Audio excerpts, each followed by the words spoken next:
Hello everyone, it's Lelia here. Oh shit, I did not mean to start the video. Hi guys, I keep seeing this on my Twitter for like a week now. Actually, I think it's been out for a week and it makes sense. But I kept seeing it on my Twitter a week ago. And to be honest, I've been avoiding Alien Stage for a bit. I knew about it maybe half a year ago when one of my viewers told me that it may be something that I might like and that I should react to it. It might be something I'm into, considering the fact that I do listen to K-pop casually. I used to be a really big K-pop fan back in the day. So they thought, oh yeah, it might be something that you might like. But with anything that's really popular, I take my time, you know, watching it and just sitting down to watch something. I mean, for example, I have not watched a single episode of The Amazing Digital Circus, and if that's something you guys want me to sit down and watch, I will be more than happy to react to it.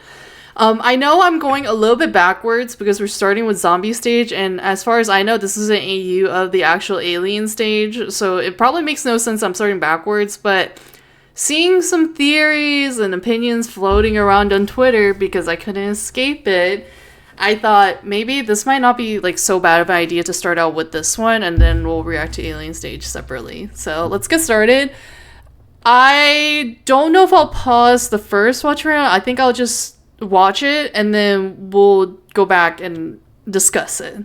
So let's get started.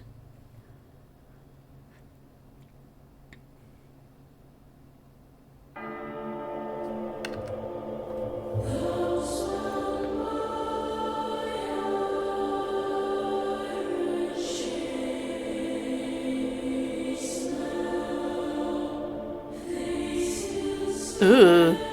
I mean, the art is good. I've seen some of the character designs, but damn.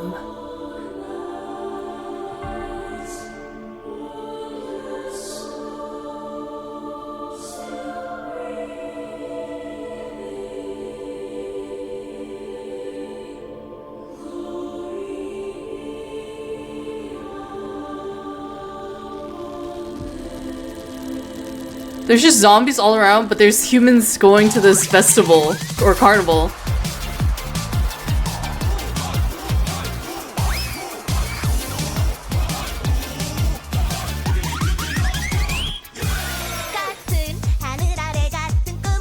This is very J-pop to me. Not saying that this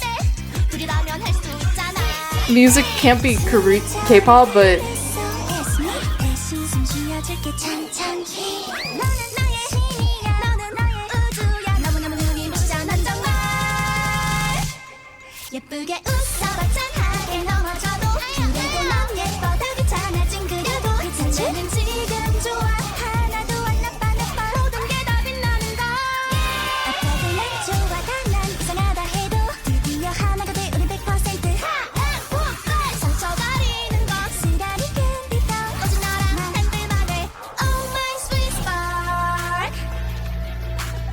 it is catchy, but the bubbliness is very J-pop to me.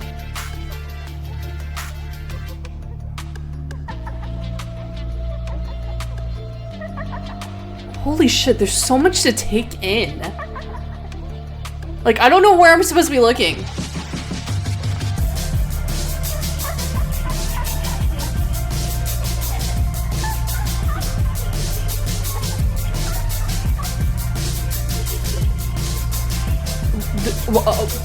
Okay, we definitely need to go back and read some of this.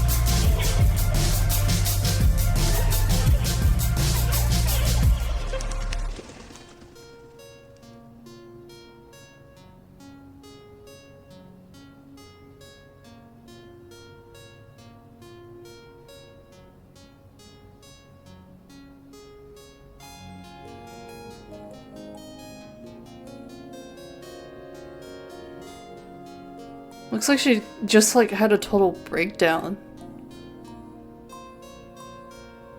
Oh, zombie?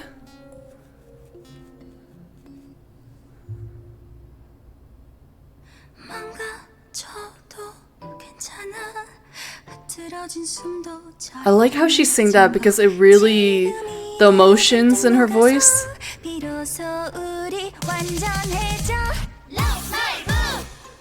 웃어봐 괜찮아 괜찮아지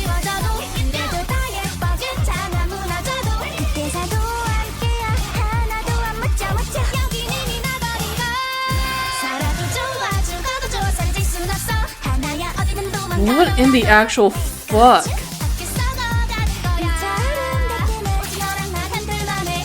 That is a yandere if I ever seen one. That is like such a yandere facial expression.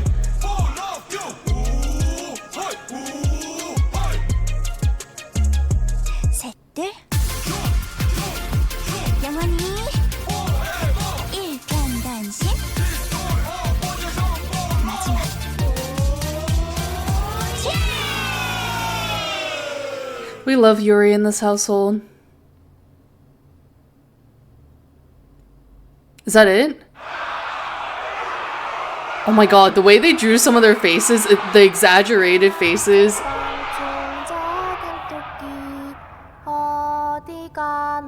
Why is she suddenly singing a children's song?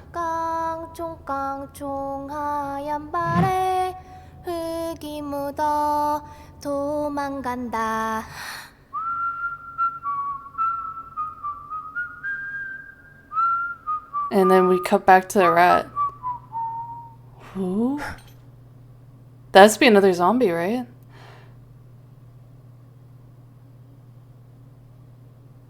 There's so much to unpack here that I had to like just go back. That was it. Okay.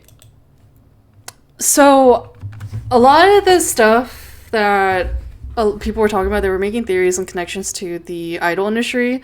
And to be honest, we need to go back. Like, I don't know, like, where in the timeline this is, but it seems like they're a little bit younger. I don't know. They look like kids here.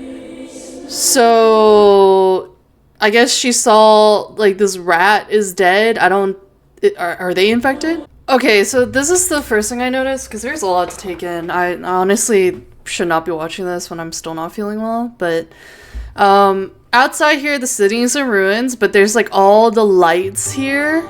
Actually, my Korean, I can't read Korean that fast, to be honest. Sujin Capital. Nope, can't read it. I'm dumb as shit. But then like there's all these people like dressed in these typical like fan, like, you know, fanatic outfits, and typically I feel like you see these for J-pop groups, the way that the outfits that they're wearing like here.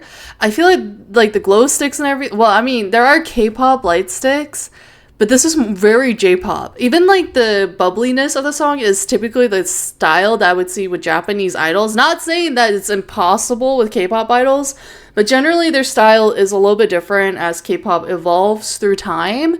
As far as I know, like, Alien Stage is supposed to be a competition, and I heard that there's deaths in there, and no, I don't know the order of the deaths. I know these two characters' names only because well, yeah, it's pointed here, but like everyone kept talking about them, and that it seems to be that these two characters are lesbian, or at least these two are shipped together all the time. That's what it seems like. Holy boobs, Jesus. So this seems to be like so 청소년 K-pop 된 대화 예선장. It seems like they wanted to pursue being idols, but maybe they didn't make it. Yeah, 탈락 means that they were eliminated.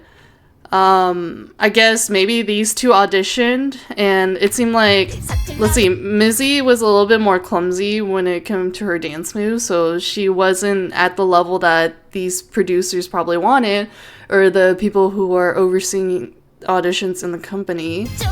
And then maybe with her singing, they weren't very impressed with her singing or something. Like, see, like, it looks like she got like a note off or something, and the people watching the audition, they're just like,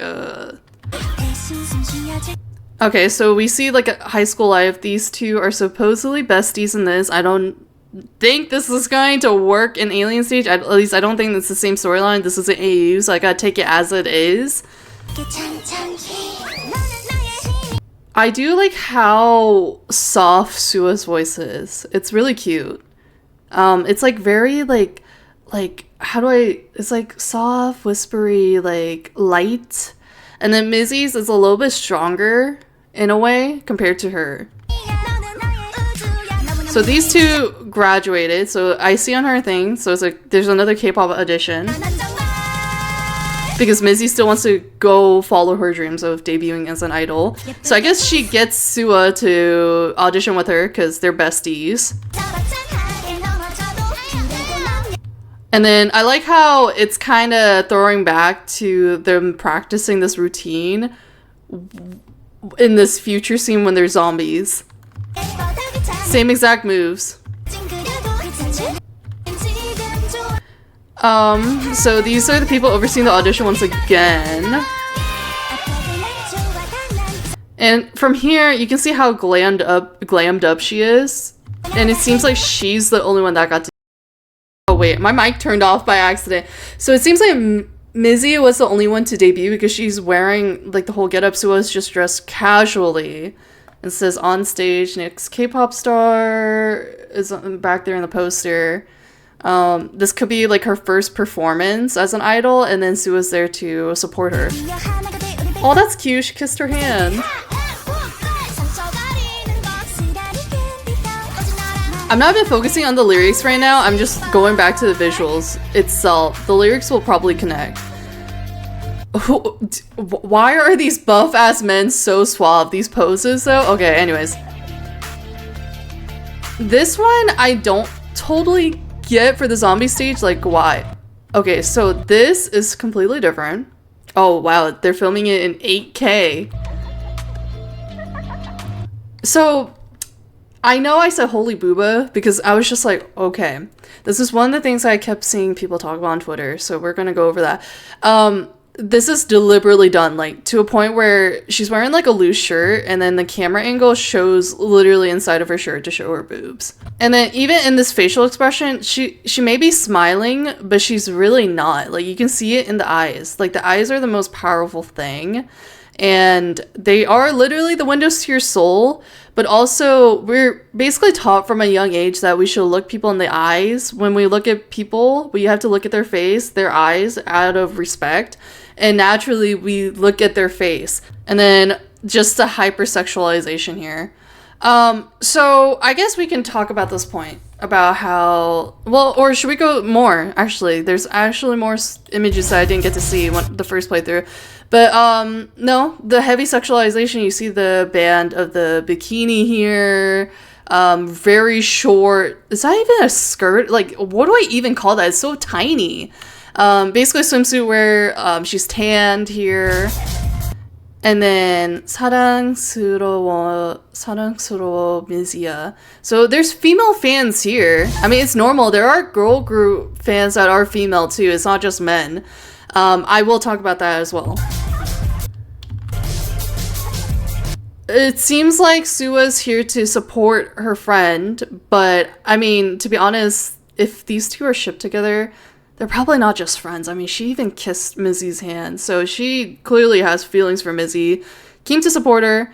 Mizzy just takes the flowers and hands it off to this dude. He could be like a manager or something. Another shot of her boobs. And then, just like before in that like little footage, she's smiling here, but she's not actually happy. Like, you can tell from the eyes. And she looks dead in that next frame. Dead on the inside. And then, like, right here, there's literally no light in her eyes. Sua's just heartbroken over here, because this is not the same person that she loves. Okay, so this is what I wanted to see. The arm of an infected person, Minho, rare and pure. So this has to be, like, one of the other zombies that participated in this competition. The face of Sweet, innocent of Kate, and this is a person. And then here is Mizzy, our character. The eyes of love, because she doesn't have her eyes anymore as a zombie. Perfect gift. Wow, the perfect gift, huh? So, oh, this one, yeah, no, yeah, this is straight up water bomb. If you don't know what water bomb is in Korea, it's a outside concert. It's an event where idols typically show more skin because they're getting splashed with water, and they also splash attendees with water. Even here, like her eyes, she may be smiling. Once again, her eyes do not reflect any sort of joy behind them. It's just an act, it's a facade. But this is typically what we see. Like, there are soloists, there are idols that will, as they age, especially, that will be like these sex icons. I think it's not even just K-pop, but because this is like taking place in Korea, we typically associate it with K-pop, and she is supposed to be a K-pop idol. I think it's the entertainment industry as a whole. There's like sex icons of different pop stars, no matter what country. Like, even here, like, there's literally no joy here. She's just forcing herself. She's just like, yeah, this is totally what I want, but not really. It's like, you disassociate so much and just go with the motions. And then here, this is another thing. So one of the big things that K-pop fans don't like is like finding out that their favorite idol smokes, and then they give so much shit about it. In my case, I don't like smoking, and I do worry about idols because of their health, because smoking, obviously not good for your health. But there are a lot of people who excuse it, because if you think about how harsh the idol industry is, this is one of their ways of getting rid of that stress in their life. Because us as viewers, as spectators, we don't know what really goes on behind closed doors. There's scandals of really messed up things that happen, such as those in power, like the companies abusing or harassing their idols. There are boy groups, not just female groups, not just female idols that get essayed by those in higher power, even male idols. There are like, oh crap, there was like a court case, like a boy group was trying to take it to court because they were being harassed by either their CEO or someone in like an upper echelon of power at their company. And it was really messed up and really sad to hear about things like that. But I'm just saying, like, we don't know what is a part of their schedule, right? And in this case, she took up smoking. It seems like Suwa wasn't very happy with it. And I mean, still here, her eyes, they're dead. She's like so far gone from the person she used to be before she debuted, essentially. And Suwa desperately is still in love with her. But this is a person that's been destroyed by the industry. And I think like everything that she's dealt with, this is her just having like a whole mental breakdown, just a breakdown of everything. She's probably saying things that she probably doesn't even mean to Suwa, just to hurt her. And then she's just like all the emotions that's just been bottled up from like all the things she's had to deal with. I feel like Suwa is like the level of unhinged or yandere where she doesn't even care that Mizzy is a zombie as long as she gets to have her or something. Or maybe she's crying there too, so maybe, you know, part of her is still sad that's not like the same Mizzy that she knew, but she's like, it's still better than nothing, I still get to have you, maybe. I don't know, that's like my theory. It's kind of disturbing, like, how many, like, ajishis, or, like, older men, I'm so sorry, this isn't, like, a dig at any ajishis out there, but, like, the amount of older men in this audience, because Mizzy used to have younger female fans. Like, are there... And it's just male voices. There's no mix of female voices here. It's just men. So, earlier we saw that they had body parts of different people. I'm assuming those are people who took part in zombie stage and they had to give up a part. So it seems like whoever the loser is, they have to give up a part of themselves. And I think they're cutting off her arm. Most likely, because they're putting her like that. The fact that she's so devoid of any emotion, she doesn't even care that her arm's being chopped off. I mean, then again, they are zombies. They're kind of undead. Should I even think about the lyrics? I didn't even think about the lyrics though. I have my own opinions. Okay, so I don't even know where to start with this, to be honest. There's just so many thoughts I have for this. Oh my god, the fact that she's still clumsy on this stage, it kind of goes back to when they were auditioning, I just realized. And their very first audition, she was clumsy with her dance moves. It's no surprise that companies try to push a certain image of their idols. And I think as soon as they get older, especially as adults, their concepts change. Like, they could probably start out with like the most innocent concept, like a schoolgirl concept when they're a minor. But then as soon as they're an adult, they might push a more mature or even a sexy concept. They might end up trying to push their idols to sexualize themselves and sell themselves in that way to garner fans, okay? And there's an example I want to give, which is Cat's Eye. And they're technically not K-pop, they're Western. And a lot of the time, like some of the comments I see about Cat's Eye, I don't listen to them too much. I listen to some songs. I really like their debut song Touch, and then it went to a different realm. I don't hate the girls by any means, but people would say things like, oh my god, they were really waiting for Yooncha to turn 18 because she's the youngest and the other girls were already adults, they're of age.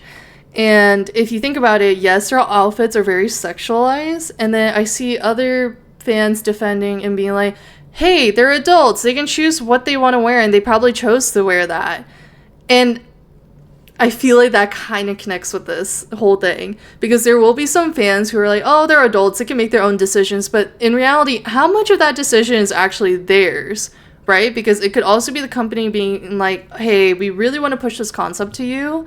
And then sometimes idols for their careers may feel pressure to go with that concept. I don't know how much power they have. Don't have any experience, nor do I know anyone that has gone through the training process or even debuted. So my real question is, like, how much of a choice do they actually have? How much of it is the company pushing that choice? This is going to be a horrible metaphor, but I feel like it's kind of like how when kids are exposed to certain materials from a young age, that trauma sticks with them and affects them as they grow up, right? One such thing is, I feel like some kids become hypersexual because they're exposed to sexual content from a young age. Not everyone is. I'm not saying everyone is like that, or they become sexual deviants or something like that, okay? What if the same thing happens where if you push someone at a young age towards a certain image, that they go on to adulthood thinking they'd like to be that sort of image or be that sort of person because they were pushed to that? To be honest, she didn't debut when she was a minor, because these two already graduated when they did one more audition, so they were already adults technically. But it seems like one of those things where the company might have pushed for her to be very sexualized because she was already an adult technically. So because of that image, she just kind of kept going through the motions and just kept doing it because that's what was expected of her, even if that wasn't exactly what she wanted. It's gotten to the point where she has to disassociate and just perform, like be a character and put that image out there for the fans. I mean, definitely when she first debuted, it wasn't very like sexualized. Like, yes, the outfit is like you know, like she shows her stomach, but it's not very like very sexual, like I would say. I mean, I feel like it gets worse over time because you see her in the bikini, you see her in the water bomb outfit. Oh, another point that I saw on Twitter, why Mizzy debuted instead of Sua. Mizzy kind of fits more of the image that the company was trying to push, which they end up sexualizing her. I feel like because she's like, you know, she has bigger boobs, her curves, her body. Basically, they already had an image in mind on what they can sell to fans. They're like, oh, this is going to bring money in. This one can make money. And they took a look at Sua, even if she can sing well, or if her voice is even decent, because visuals are everything in the K-pop industry as well. People are like, oh no. But lately, a lot of fans are saying like, oh, why are they debuting people who aren't very strong talent-wise? And why are they only picking the ones that are really attractive? Because that's what's important in the industry right now. They look at visuals instead of certain talent sometimes, you know? It happens. It's whatever the company wants and whatever the company thinks they can sell to the audience. So they probably took a look at Sua and she's like, oh, they're like thinking she's the weaker pick. They can't really sell her that well to the audience. So they probably just went and picked Mizzy to debut as a soloist. What people were saying is because she doesn't have eyes anymore. What's the next thing you guys look at? And it's something that I naturally said earlier, and I'm so sorry for that. Because, like, it was so noticeable, like, back, like, up here. Like, even in this, like, angle, like, where is it? This angle, like, you see her face, but then your eyes automatically go down to her chest, like, the next thing, because she doesn't have the detail of her eyes like Sua does. Like, with Sua, I mean, even at the angle, you probably wouldn't look down at her chest, but, like, you can at least focus at her eye and maybe, like, the infection at her face, you know? I guess I don't have any other thoughts. That's just, like, my whole rant, if you can call that. If you have anything to add on in the comments, your own opinions, I would love to know. If you want me to go ahead and watch all of Alien Stage, let me know that as well, and I'll catch you guys next time.